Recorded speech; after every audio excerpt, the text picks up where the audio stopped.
கொப்பரை தேங்காய்க்கான குறைந்தபட்ச ஆதார விலை உயர்வு. பருத்திக்கும் குறைந்தபட்ச ஆதார விலையால் தமிழக விவசாயிகள் மகிழ்ச்சி.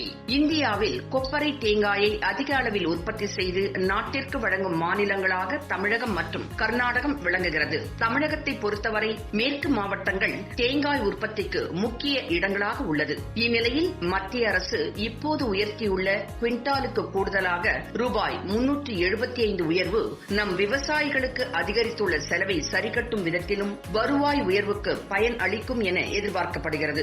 சராசரி தரம் வாய்ந்த காய்ந்த கொப்பரை தேங்காய்க்கான குறைந்தபட்ச ஆதரவு விலை கடந்த 2020 ஆண்டில் குவிண்டால் ஒன்றுக்கு 9,960 இருந்தது. இப்போது இது தற்போது ரூபாய் 375 அதிகரிக்கப்பட்டு 2021 ஆண்டில் குவிண்டால் ஒன்றுக்கு ரூபாய் 10,335 நிர்ணயிக்கப்பட்டுள்ளது.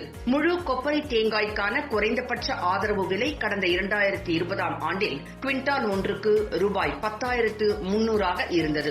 தற்போது ரூபாய் 300 அதிகரிக்கப்பட்டு 2021 ஆண்டில் குவிண்டால் ஒன்றுக்கு ரூபாய் 10,600 நிர்ணயிக்கப்பட்டது.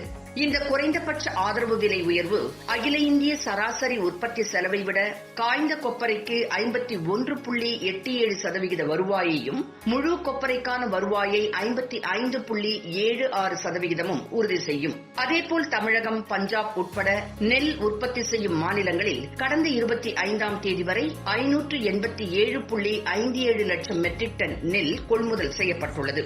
இது கடந்த ஆண்டு இதே காலகட்டத்தில் செய்யப்பட்ட கொள்முதலை விட 20.28% அதிகம். அதேபோல் கடந்த 25ஆம் தேதி வரை 18,13,288 விவசாயிகளிடமிருந்து 88,43,412 பருத்தி கட்டுகள் ரூபாய் 25,825.34 கோடிக்கு குறைந்தபட்ச ஆதார விலையில் கொள்முதல் செய்யப்பட்டுள்ளன. குறைந்தபட்ச ஆதார விலை இப்போது பருத்திக்கும் அளிக்கப்பட்டுள்ளதால் விவசாயிகளுக்கு மகிழ்ச்சி ஏற்பட்டுள்ளது.